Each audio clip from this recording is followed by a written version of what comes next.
আমাদের নতুন একটা রেল লাইন চৌমুহনী থেকে লক্ষ্মীপুর পর্যন্ত, নিশ্চয়ই এটা তো চন্দ্রগঞ্জের উপর দিয়ে যাবে।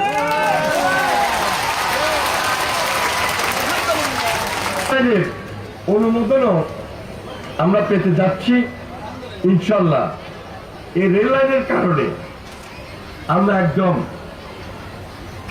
এখানে পণ্য পরিবহন অথবা আমার আপনার যাতায়াতের জন্য বিশেষ যে সুবিধা, এটা গত 1 বছর আগেও আমরা এইভাবে চিন্তা করি নাই, কিন্তু আজকে লক্ষ্মীপুরের মানুষ এই সুবিধাটা পাওয়া শুরু করতে যাচ্ছে।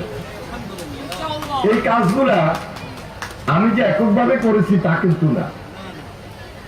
এই ব্যাপারে আমার মাননীয় প্রধানমন্ত্রী জনাব তারেক রহমান সাহেব, তাকে আমাদের একটা আনুষ্ঠানিক ধন্যবাদ আমাদেরকে দিতে হবে।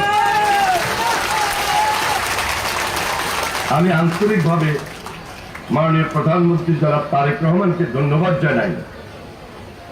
তিনি কিন্তু তার পিতার মতো একদম চিন্তা করেন। দীর্ঘদিন নির্বাচিত দেশের বাইরে ছিলেন এবং আন্দোলন সংগ্রামে নেতৃত্ব দিয়েছেন। বিদেশে বসেই এই যে সর্বশেষ জুলাই আন্দোলনের নেতৃত্ব দেওয়া, 17 বছরের আন্দোলনের নেতৃত্ব দেওয়া এবং দেশনেত্রী বেগম খালেদা জিয়ার প্রত্যক্ষভাবে নেতৃত্ব দিতে গিয়ে শেষ পর্যন্ত তিনি আমাদের মাঝ থেকে বিদায় নিয়েছেন। আমি তার আত্মার মাগফিরাত কামনা করছি এবং মাননীয় প্রধানমন্ত্রী জনাব তারেক রহমানের নেতৃত্বে ইনশাল্লাহ আমরা ঐক্যবদ্ধ থাকব এবং আমাদের এই যে চন্দ্রগঞ্জ উপজেলা, চন্দ্রগঞ্জবাসীর দীর্ঘদিনের স্বপ্ন ছিল এত তাড়াতাড়ি চন্দ্রগঞ্জ উপজেলা হবে, আমার ধারণা আপনারা চিন্তা করেন না, কিন্তু আমি ঠিকই চিন্তা করে রেখেছি। কোনদিন চিন্তা করেছি?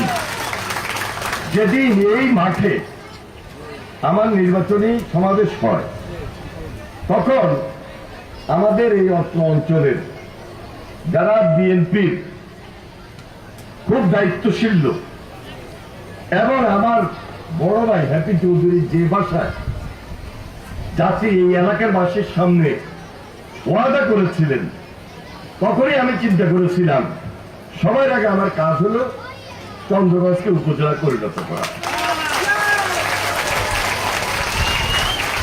এটা আমি মনে করি 9টা ইউনিয়নের মধ্যে চন্দ্রগঞ্জ হলো লিডিং, নামে চন্দ্রগঞ্জ।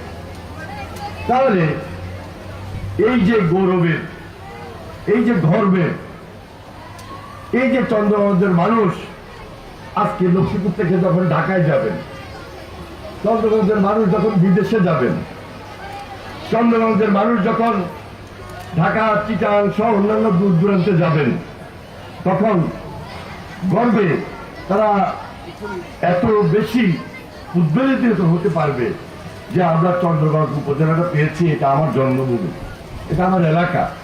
এই নামেই আমাদের এলাকাটা পরিচিত এবং 9টা ইউনিয়নের মধ্যখানে আমরা এই চন্দ্রগঞ্জ, এখানে আমরা আছি এবং সবাই মিলে একত্রিতভাবে এই চন্দ্রগঞ্জটা আমরা পেয়েছি এবং এই চন্দ্রগঞ্জের ভাবমূর্তি আগামী দিনে আমাদেরকে ধরে রাখতে হবে। শিক্ষায়, দীক্ষায়, স্বাস্থ্য, উন্নয়নে সবকিছু মিলে আমাদের এই চন্দ্রগঞ্জ উপজেলা করার ক্ষেত্রে যিনি আমাদেরকে প্রশাসনিকভাবে সহযোগিতা করেছিলেন, 2 জন ব্যক্তি এখানে উপস্থিত। একজন হলেন যিনি আমার সঙ্গে সহকারী একান্ত সচিব হিসাবে কাজ করছেন, জামশেদ রানা সাহেব। তিনি তখন লক্ষ্মীপুরের ইউনো ছিলেন, আজকে তিনি সরকারিভাবে দায়িত্বশীল হিসাবে আমার সঙ্গে সার্বক্ষণিকভাবে কাজ করছেন। এই এলাকা তার মুখস্থ, তো আমি তার থেকে সহযোগিতা পেয়েছি না, এখনো পাচ্ছি। আমি ওনাকে আন্তরিকভাবে মোবারকবাদ জানাই এবং ধন্যবাদ জানাই। আর আমাদের বর্তমান যে ইউনো লক্ষ্মীপুর ইউনো হইল টোটাল এই যে চন্দ্রগঞ্জের উপজেলা করার ক্ষেত্রে এখন পর্যন্ত ওনার বিশদ এবং বিশাল ভূমিকা। নতুন ইউরো সাহেব এসেছেন, বক্তব্য রেখেছেন। চন্দ্রগঞ্জের নতুন ইউরো সাহেব এসেছেন, ভদ্রমহিলা তিনি রামগতিতে ছিলেন, সেখান থেকে ওনাকে এখানে দিয়েছেন।